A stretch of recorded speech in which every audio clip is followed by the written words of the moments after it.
Thank you very much. From my side, also a great thank you to the organizers, to the Korean Embassy in Germany, to UN Climate Change, as well as to Irina for organizing this event. And it's a great pleasure for us again to be able to be a partner of it. I think it's a great gathering, a great international gathering, although in a different format, but I think we found a new way of now meeting and making best use of this pandemic situation in which we all are. So my presentation is about something that is energy transition is not only about technology, it's not only about financial, economic aspects. It is first and foremost about people, about citizens, about communities. And that is sometimes, I would say, too often neglected, because this is why we are doing this, why we're talking about. We want that people can enjoy the benefits of energy supply without damaging the climate or the environment. Next slide, please.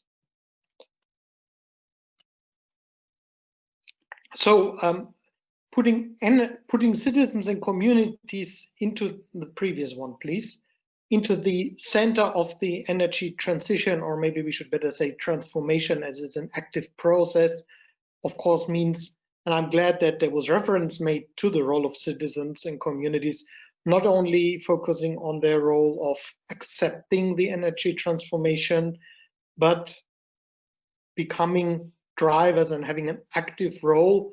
And that, of course, means that it's a key task for all of us to enable citizens and communities around the world so that they can play their key role and not only accept, but support and drive the energy transformation. And the best way of doing it is, of course, making those benefits, and we all know many benefits are coming from using renewable energy, making these benefits available for the citizens and that they directly feel the benefits, so that we do not have a vicious but the opposite, a positive circle, create a positive momentum, so that people want more renewable energy and ask for it and play this active role in the economic process as well. Next slide, please. Now we have the focus on ownership. That is certainly a key element in renewable energy. We call that community energy, which is referring to local ownership, local profit sharing, or the benefits should be distributed locally, and of course local control, which, as you can easily understand, also means strengthening not only economic structures locally, but also leading at the end of the day to more democratic way of how the energy sector is organized today. Next slide, please. So even more, I think the ownership aspect becomes important when we talk about the developing world, and I think this is a global forum, so we should also not only have the focus of, or the perspective of, the industrialized countries. I'm also sitting in Bonn here in Germany, wealthy country with a lot of experience in community energy, but when we talk about developing countries where we really have to bring basic energy services to the people, then of course ownership makes even a bigger difference, because when we talk about productive use of energy, which can lead to this positive circle and lead to more economic development, of course, if the profit stays with a village that gets a mini grid, for example, then that can be reinvested and you have just a stronger momentum. Next slide, please. So we have countries where community energy, locally owned renewable energy is a mainstream. That's how it started. Modern wind power started in Denmark in that way. There were restrictions to how many shares you were allowed to own in a wind farm, in a wind turbine. In Germany, more than 50% of the investment has been done in a community energy way. But this kind of approach can be found in many more countries.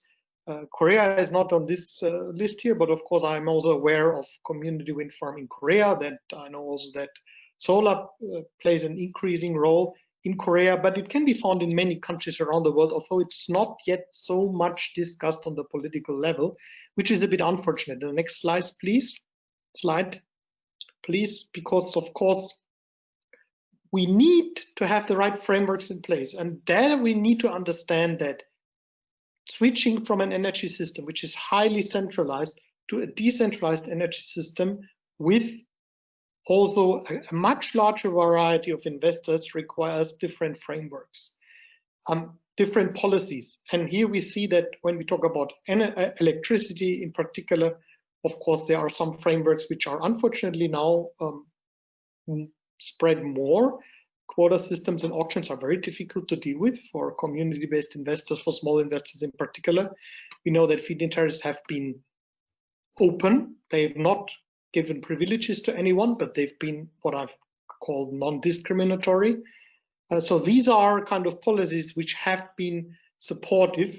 And when we talk about, of course, in particular, the developing world, then we have to make sure that the people can get the ownership. So we have to close what we call the equity gap.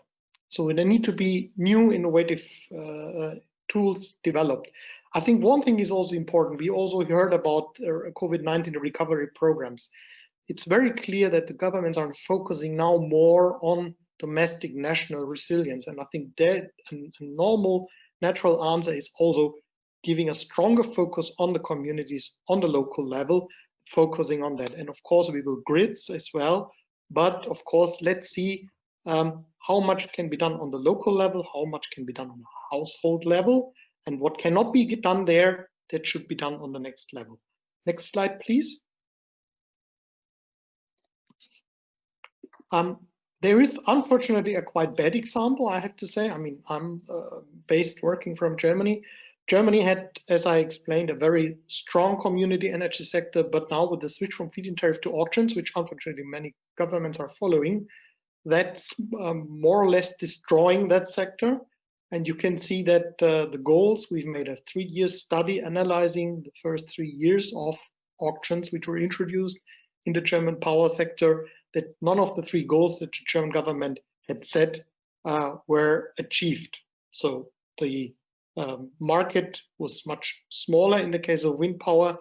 Actually, the prices were higher than under the feed-in tariff, and hardly any communities or in particular cooperatives are investing anymore because they cannot cope with the risk associated with getting the bid awarded.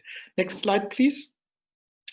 We are, of course, as a World Association, trying to analyze certain countries, draw conclusions on the global level. So we're working in particular with IRENA, where I'm personally chairing the Community Energy Working Group. And we will soon, I hope, publish a paper which will deal with how to improve investment conditions for community energy in developing and developed countries alike. And the next slide, please.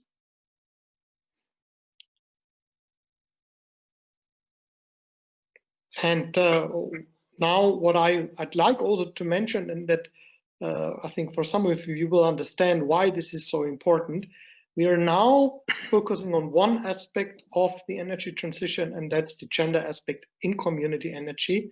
So we've just started a project on women in community energy, which will take 2 years, which will gather data on the role of women. We know women play a very active role in the climate movement.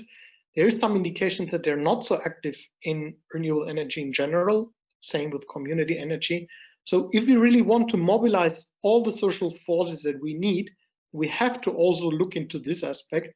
And so we're going to get data from Germany, North Rhine-Westphalia, and from Fukushima, from Japan, and then we have to see which conclusions we can draw and to see how we can really create an even stronger momentum and mobilize all those groups that we need to come to that really big goal and the big transformation and that paradigm shift, and that eventually is a 100% renewable energy world. Last slide is just saying, next slide, please.